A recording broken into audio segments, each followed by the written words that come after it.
Yes. Oh, there you go. All right, first question.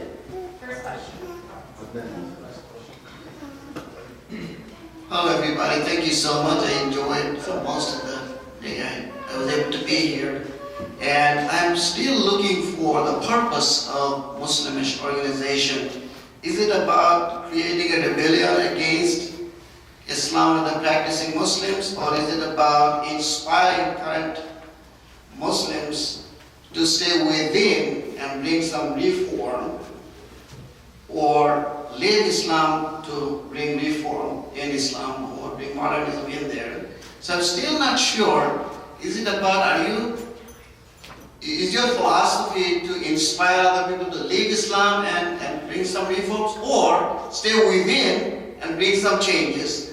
Because Barton Russell wrote a book called Why I'm Not a Christian, about it, and said that there's no practical application of it. You cannot slap that Queen of England and then she's not going to turn her other cheek as to share your remorse. So therefore, that's one of the reasons. So is it about the principles of Islam that you're against, or the Muslims, the way they practice Islam, that you're against? What is it exactly? I'm going to give this to, I'm the only non-Muslimish person here, so I'm going to take this. So, we're not trying to make Muslims leave Islam, or make or inspire, or even inspire reform within Islam. We're not trying to do these things. Neither one. So neither these two things, they're not true. Neither one. And what we're doing is there's already a big population of people who call themselves Muslim, but they don't really follow the rules of Islam, or have just completely left Islam. Say, I don't agree with this anymore. I think it's wrong.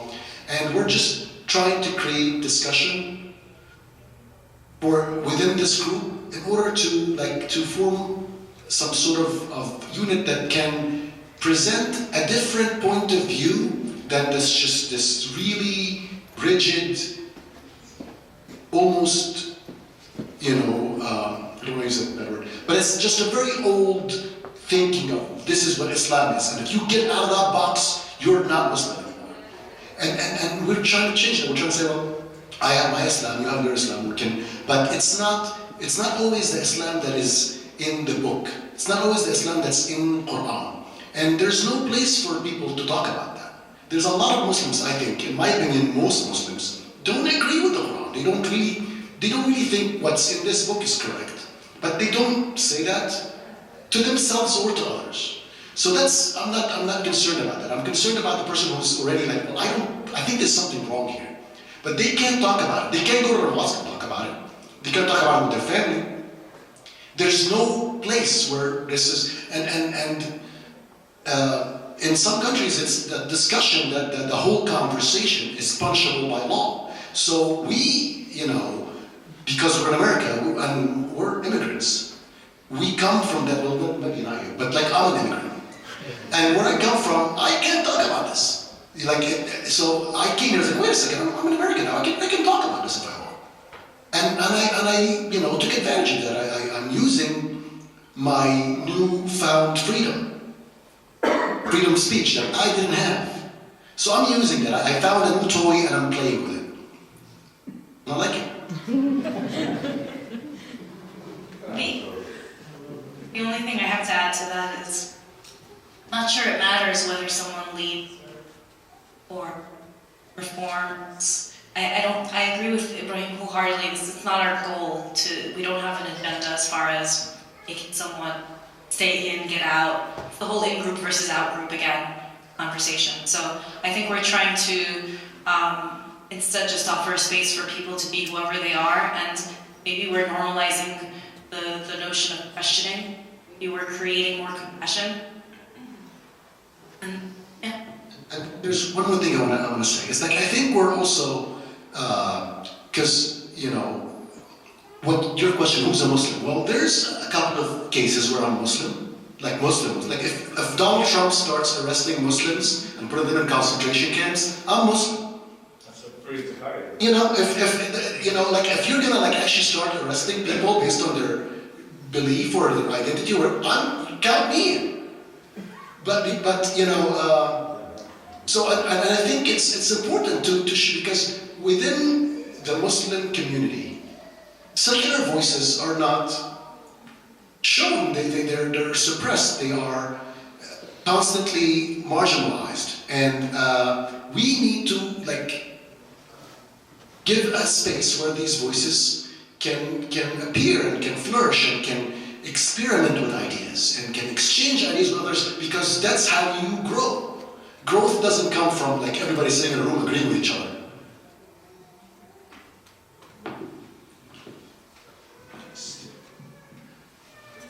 Well, this question is actually for Ali. You mentioned a lot of the people who come out of those beliefs, especially Muslims, and the traumatic experiences they have. I'm just recalling, in my practice as a clinical psychologist, see always a lot of people who have trauma. One thing they do is that they work through, working through the trauma by doing some kind of repetitions. So for instance, if you were sexually assaulted or molested as a child, you might actually become, as you quote-unquote said, maybe promiscuous in a way to work through the trauma and the ramification of the trauma. And I think a lot of the people who were under oppressive traumas, religious traumas or oppressive parents, were forced to marry at age 13 or 14 or to do this or that, are traumatized. And when they leave Islam, they have an opportunity to do that. I think sometimes they don't do it in the most healthy way. And I wonder if, as a Muslimish, as any organization, I'm not saying it's like gays coming out, but there should be a place for these people to come out in a safe way with support from others, because it's a very traumatic. As you said, you're uprooting yourself from everything you've known in your life, and now you are left with no support whatsoever. And it could be nice if we have, as Muslimish or other organizations, to provide this help about how to come out, how to deal with it. If I'm a psychologist and I have someone who is gay, and I'm a psychologist, that they want to come out to their family, I wouldn't just push them to come out without thinking of the ramification and help them through the process of what's going to happen if you do this or that. And I wonder if we can have this platform for these people who are questioning or about to leave, how to help them best achieve that, because sometimes these people, they lose all their relationships that they had with their families, with their culture, and it can be more traumatic, to them. So I wonder if we can do something like that, something so. I think that's a really good point, and also kind of answers what your earlier question. Why do you need a place like this? What Ibrahim was saying. If I think it is healthy. I'll get to the Muslimish thing later, but the original thing, I think it is a necessary process to go through. It's what I talked about, anime, that's something that's well recognized, it's something people go through, and it's a necessary thing you have to go through in order to reach that kind of equilibrium if you have been through a very oppressive or abusive past. But it can be dangerous because people take risks. They do crazy things when they go through this phase, and if they're exposed to other people who went through a similar experience, and they can relate to them. It's actually been shown that people who do find a sense of community, and like ex-Muslim communities, questioning, they do tend to fare better, and they tend to do much better.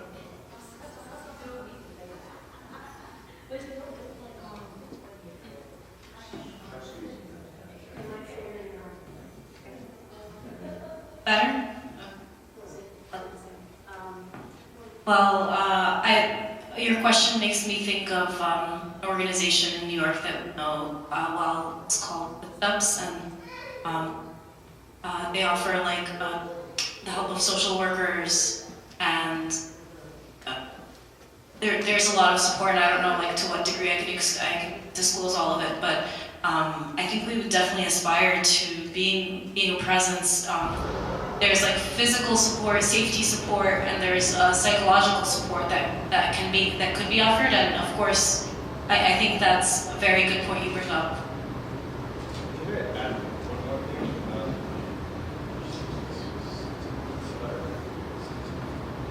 Hello? Yeah.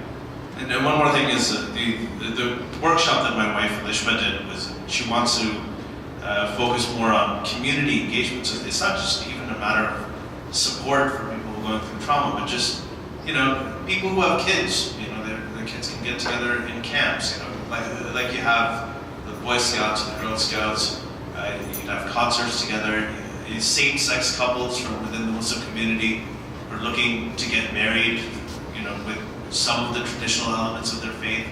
And that's something that I can potentially see a group like Muslimish or other groups like this doing.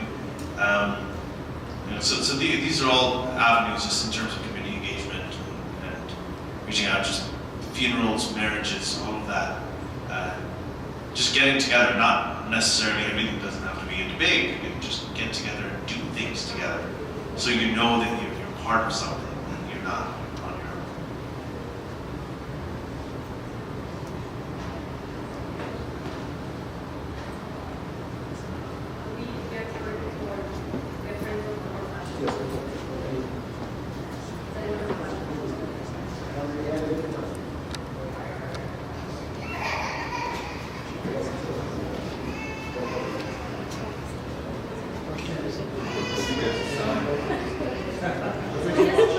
We spoke out until all Does anybody have any questions? Any questions? I have a question. The Rabbi talked to us for about 25 minutes about the history of Reform Judaism. Do you see it? Muslimish would have a role in that? With Reform Judaism, as in? Like Reform Islam? Yeah, so, well, I mean, what do you think of Muslimish? I think no. I think no for many reasons. I think no because Judaism is a race that is, you know, well, yeah, you can convert to Judaism now, but that's not really a Judaism. You can't really convert. Judaism is not a faith that is trying to recruit people. Islam does. Islam is really an ideology, meaning anybody can be Muslim. Anyone can be Muslim in 2 seconds. But this is a different issue. I'm talking about The Quran says that, but a very strict religion. Judaism was very strict. It still have its sect. The Orthodox are very strict.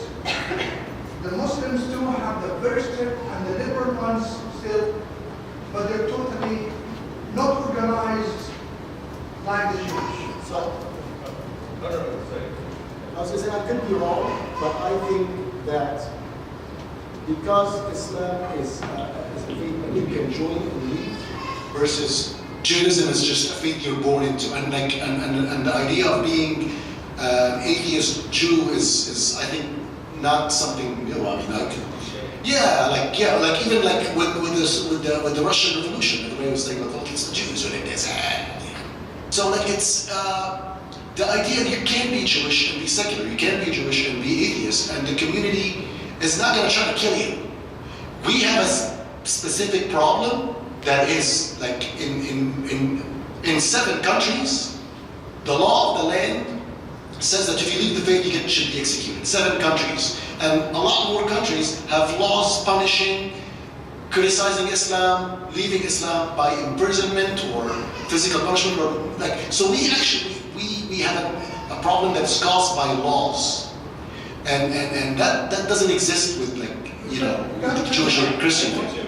I will, I'm going to disagree with Ibrahim on a little bit here. I know we said we're pretty much the same, but I actually do think that there are some analogs. So if we look at the religious history of Judaism, you know, the Torah was revealed to Moses at Mount Sinai in the tabernacle, pretty much revealed as the word of God. And for a very long time, that's what people believed, that this was the word of God.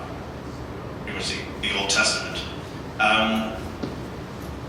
It was in Islam, you know, you have the same thing revealed. There was an element of infallibility. Over time, like with Reform Judaism, very few people actually believe that it's still the literal word of God. People do things as written by men.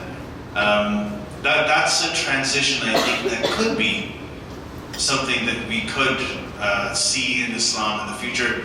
When I talk to young people, it's amazing to me. Just so I've been doing this for very long time. And about 10 years ago, when I used to talk to young people, and if you suggested that the Quran wasn't the word of God, they would visibly get upset. Now, and this is admittedly anecdotal, most of the young people, the millennial Muslims that I speak to, especially here in the West, they're very comfortable with the idea that the Quran is not divine, but it's divinely inspired. Like Muhammad wrote it, you're not supposed to take it too literally. There's some elements of it that are problematic and time specific, and it's not just a matter of interpretation, but just a matter of that this isn't an infallible book. It's a guide. It's not infallible. So once you get rid of infallibility, that allows room for something like what happened in Reform Judaism to happen in Islam, strictly from a religious sense. From a community and from a societal level, how you become a Muslim, how you don't. That the fact that Judaism is sort of matrilineal descent, and that it's also an ethnicity in addition to a religion, those elements played into it differently, where the process was different. So there are those differences, but when it comes to the actual interpretation of scripture and how the religion is looked at, and concepts like infallibility, I think that there are some analogs that could be looked at, that could be worked on. So my answer to it is what? Do you see any role for Muslimish to play in that process? So I think that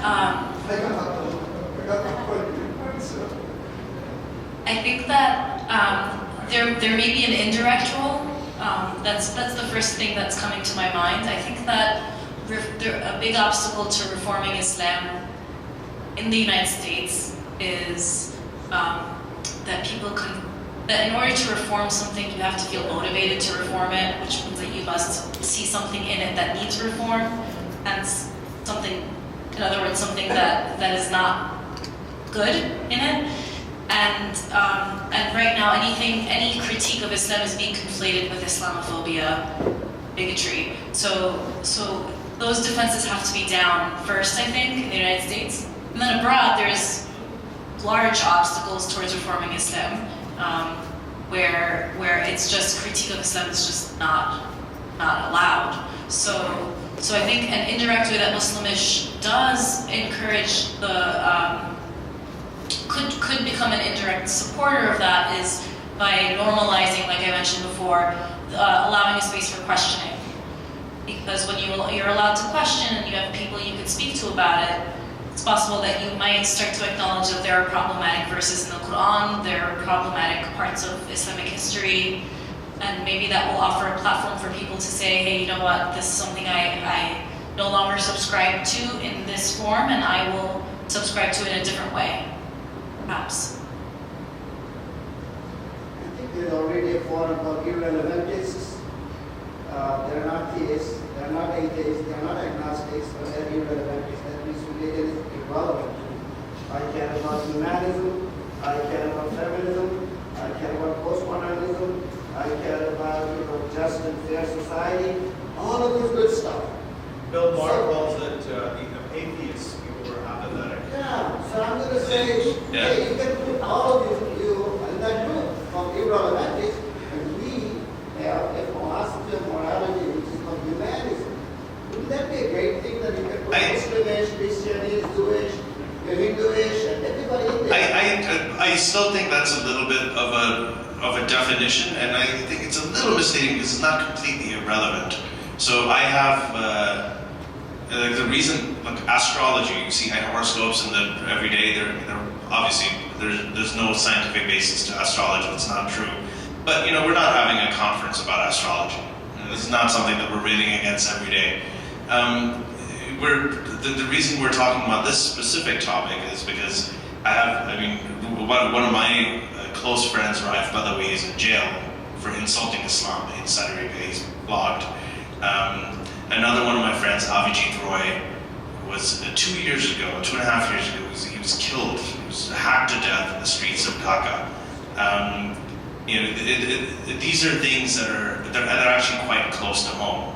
So these are people who I know, who my wife knows. I mean, we see this every day, every time, you know, the wife, whenever she came to Toronto recently to visit us, and you know, I hang out with his kids, and you see that they haven't seen their father for 6 years just because he wrote a blog.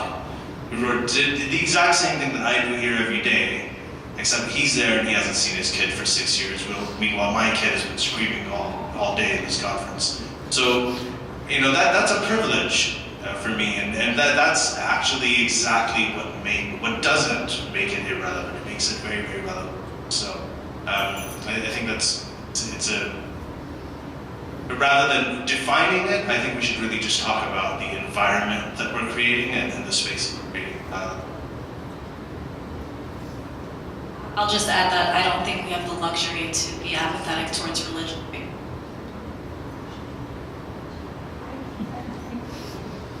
I just wanted to say that a big part of this also is, as we're talking about reform of Islam, we're always talking about it as if history didn't exist, as if it was only a matter of reinterpreting texts. But what we consistently fail to acknowledge is that the particular brand of Islam that has really thrown us off is the brand of Islam that is coming out of Saudi Arabia. And Saudi Arabia is our biggest ally. They are the ones who are funding a lot of the institutions. They are literally the ones who are making sure that democratic movements, the Arab Spring, fail. And so maybe, what do you think of the idea that also some of our focus maybe has to shift to political lobbying? Because if you do not lobby politically to target the people who are financing these ideas, who are setting up professorships everywhere, and who are our allies, and we do not take a stand against what they're doing because we're selling arms to Saudi Arabia so that they can slaughter children in Yemen and literally starve them to death. We have a cholera epidemic. So I think if we continue to only look at it as if the ideology is wrong, without looking at the historical players who are propping up and supporting these ideologies, we're only going to be talking here. And we cannot assume that there aren't people. By the way, there are two countries in the Middle East where atheism is growing at the highest rate, Israel and Saudi Arabia. And so we cannot continue to ignore that we have to somehow not just be stuck in the idea of we're talking about scripture, because you can interpret till you're blue in the face, but if you don't have power to back up your particular interpretation of Islam, it's not going to have such an impact. So I think we need to bond together with other movements that are fighting to look for justice and lobby against these countries that are funding the most virulent forms I have one thing to say that I actually agree with you, and I remember we talked about this last time as well. I do think that, you know, we should talk about the foreign policy, especially when it comes to Saudi Arabia. But the reason that scripture and religious, the whole theological aspect, the reason it becomes relevant is, I'll give you an example. The Higher Judicial Council, which is the equivalent of the Supreme Court in Saudi Arabia, you have a case of it, this is a real case, of an 8-year-old girl who wanted a divorce from her husband, who was in his late 40s. I think it was late 40s, I can't remember the exact age, but that was a case. It was a case of child marriage. You know, the girl and her mother, they went into the court. They were rejected, so she wasn't allowed initially. Later, ultimately, she was allowed to divorce Sky, but initially she wasn't. Now, what happens in a court case like that is, in a place where you have theocratic law, is that you go up and you say that this is wrong. She's only 8 years old. The man is in his 50s and his 40s.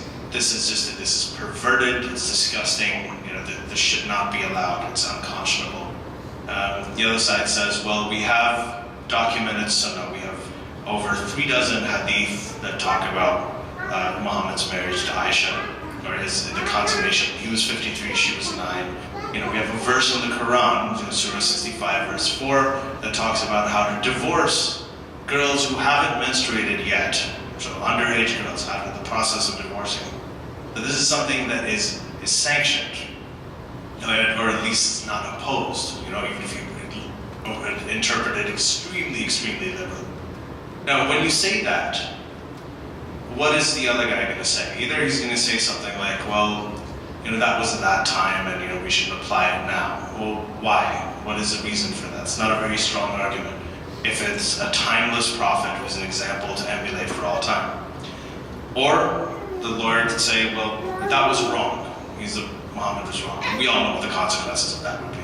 So what happens is when you take the scriptural element and when you take the theological stuff out of it, even outside of the politics, and you're dealing with issues like child marriage or human rights abuses, or anything like that, you hit a conversational and a legal barrier that you can't get across unless you open yourself up to critically scrutinizing scripture and theology as well. So I'm not saying that. I agree with you. I'm just saying it shouldn't be the exclusive. Oh, I agree with you. We don't think it should be I don't think any of us think that it should be the exclusive approach at all. I'm just saying that for the longest time we have been talking about foreign policy. Nobody's gotten beheaded for it, nobody's getting killed for it. Noam Chomsky's been talking about it, I admire him a lot. Everybody's been talking about it, but this is one aspect that has been taboo until very recently that we've actually started talking about it very, very openly. And I think both of those are important in the conflict. Thank you. Probably would like to comment. I lived in the Middle East until I was 21 when I came here 40 years ago, 49 years ago. Not you can hear me. I'm on the left. We've always been on the left. We've always been progressive. We've always been with the idea that we want to make a better society for all, a better secular society, and respect religion if you want to practice religion, respect non-religion if you don't want to practice religion, and go on in your life. I have suffered in my early years, during my time when I was fighting for those people, that all of this we're talking about, the religion is no good, religion is opium of the society, etc. I'm going to tell you this, I didn't get anywhere, even with my own family, all right? I'm still secular, I'm still, close to atheism, but the point is not that. The point, I cannot say that within my own family, I cannot say that within my own society. But I have learned over the years that the struggle and the belief that we all want, is a freedom of speech. We all want is to be able to, I really don't care whether my brother he prays 5 times a day or he is atheist. I don't care, as long as he respects his wife, he respects his kids, he respects the society, he respects me and my life to do whatever I want, or respect his son or his daughter to do whatever they want. That's what I think our struggle is having what we call it the norm in the society, to respect and have the freedom, the individual freedom. And this is what we have. My struggle in life, and right now, I don't give a damn if someone believes in God or not. We could be friends, I could be friends, and I've been friends with the most religious people. And they know that I have meant well. And I mean well when I say that, okay, we could be friends as long as you respect my freedom of speech and my freedom of thinking. I think right. So the point of hearing you all, and I admire your courage. I really, truly admire your courage to say that I'm out of Islam or something. These words will make you killed anywhere else in the United States, anywhere else in the Arab world, without a question. And I cannot save you. Not even people can save you. You'll be mobbed and you'll be killed. But that's what we want to change. We don't want to change it by saying, I'm an atheist, I am out of Islam. No. We want to be able to promote the freedom of thinking, the freedom of preaching, the freedom. That's what I think we want to preach. I've been listening to all of you, and we want to preach this one. We want to have secularism within Islam. The question that Dr. Ajami said, it's no way we can do it. Yes, we can do it if we approach from that perspective. And I'm a member of your movement. I'm not a member of Islamish, I don't like the name, but I'm a member of the movement. I've been a member of the movement for a long time. I raised my kids on social justice. And I'm glad that they are soldiers of social justice at all levels. At all levels. So the point, I've been trying to say, I'm sorry, I'm mumbling to tell you that the most important aspect, whether anywhere in the Arab world, anywhere in the Muslim world, is the freedom of speech and the respect of the individual rights. And the only way we do it, if we let the human rights and really promote the human rights across the board at all levels, and have the countries implement these human rights at all levels, and really prove, and the United States in particular, prove and make sure that the United States values and respect to human rights. I know they don't respect the human rights anywhere else. I think we completely agree. I think freedom of speech and secular, we're talking about creating a space where all of these things come together. Sorry, we just have to be very mindful of time. We've run about 15 minutes over time, and Hannah has some very important announcements to make, and everyone's been leaving, so please stay for a few very important announcements.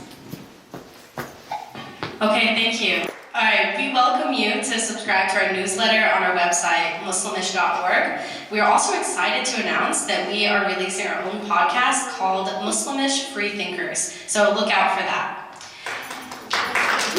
Next week, please also look out for the release of today's talks on our YouTube channel. You can find us by going to youtube.com and search for Muslimish.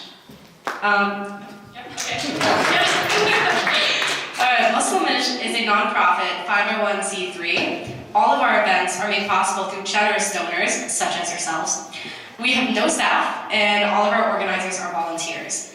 So donations are tax deductible, and if you feel inclined to give, you may do so today in cash or on our website. So, don't all rush to your phones to put that credit card number in, okay? Thank you all for attending. It's been a really lovely day with all of you. Thank you.